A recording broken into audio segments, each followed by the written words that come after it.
Hi everybody, Captain Ed Berger from the TackleDirect Pro Staff. Welcome back to our beautiful new 25,000 square foot facility right here in Egg Harbor Township, New Jersey. It's our warehouse, it's our call center, and it's this beautiful new showroom that's just full of gear. Well, not only is it important to know which gear to buy, but sometimes it's really important to figure out what's the best way of using it. One of the questions that we get all the time for guys who offshore fish is how to splice a top shot onto braid. How do you attach the mono to the braid? Doug Rusch is here from Shimano, and he's going to show you how to properly splice braid to mono. Let's check it out.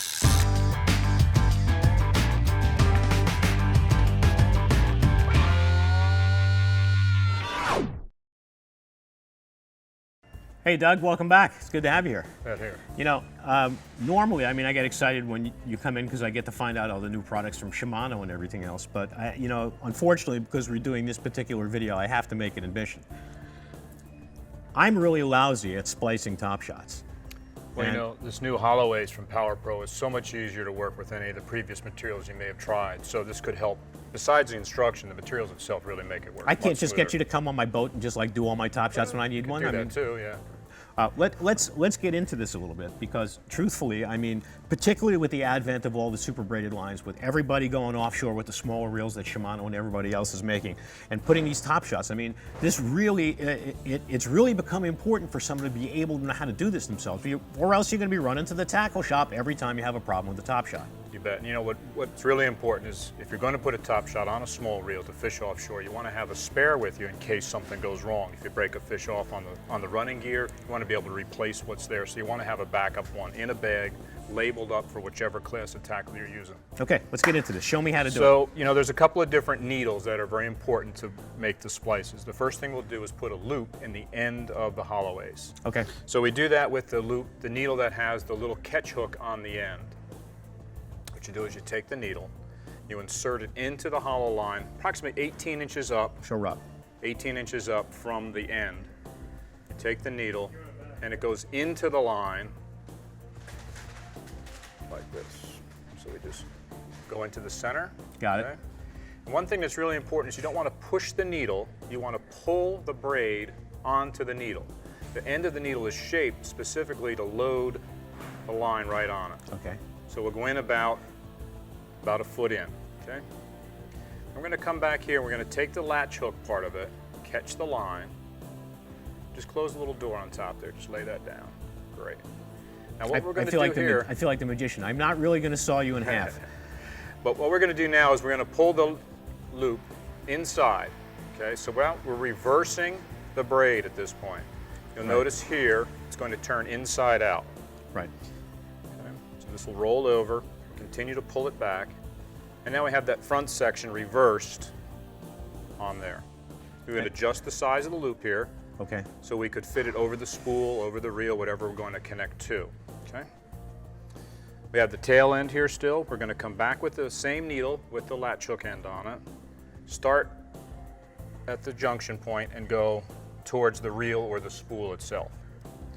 So again, we'll take the braid, right, open it up a little bit just so it makes the needle access easier. Okay. Push this together. So in the needle goes again. Right. We're not pushing the line, you know, onto the needle. We're pulling it so the shape grabs it nice and smooth like that. Okay. Again, we'll need you to close the little latch door there. It just makes it easier. Is the audience participation part of the video? There you go.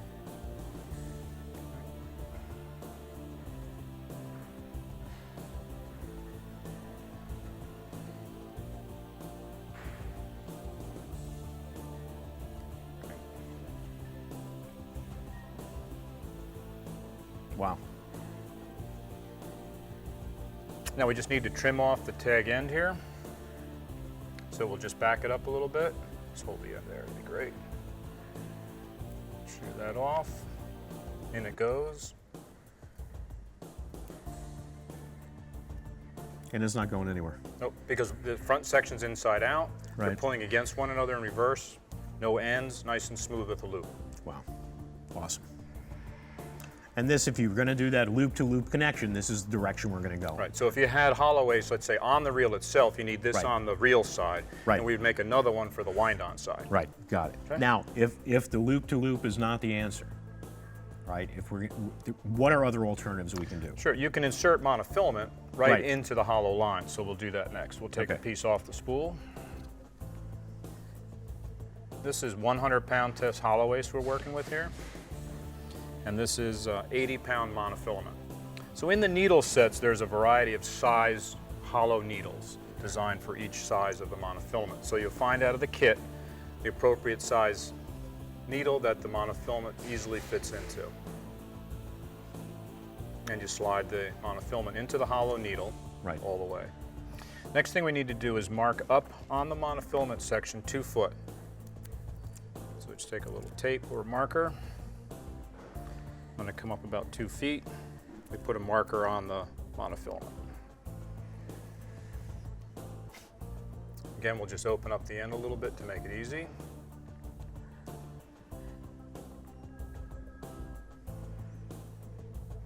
And the needle goes into the center of the hollow. Once you get it started, again, that same motion, let the needle, Right. the way it was shaped, to just slide up. So we'll continue sliding the hollow ace onto the needle. We'll load the needle up and then slide that onto the mono portion. Again, pinching it at the end of the needle in the mono so it doesn't slip out on you, and we just keep going.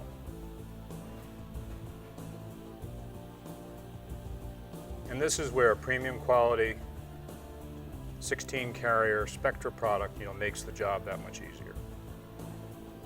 Because it's almost self-lubricating inside, because because of the composition. The consistency of the base fibers, Right. the tension that they're woven under, are the critical factors to make this process go smooth.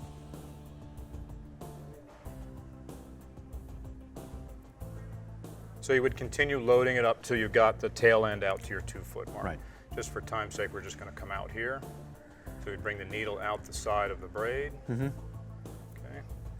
Pull this out, and there's your mono, inside of the braided line. Inside 2 feet of the braid line. You would be up all the way to Right. your mark, which we are. Okay.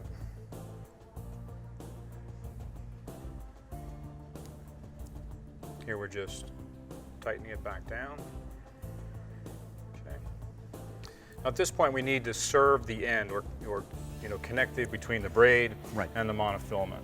And there's any number of ways it can be done with the floss material. You can either hitch it, continuous half hitches, or some people will wrap it smooth with a bobbin.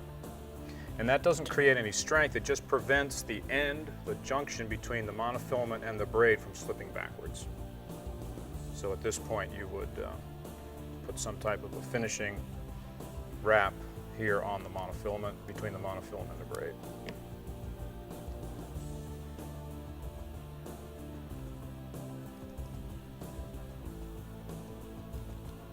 And you like using the bottom because it makes it a little bit easier to whip it around.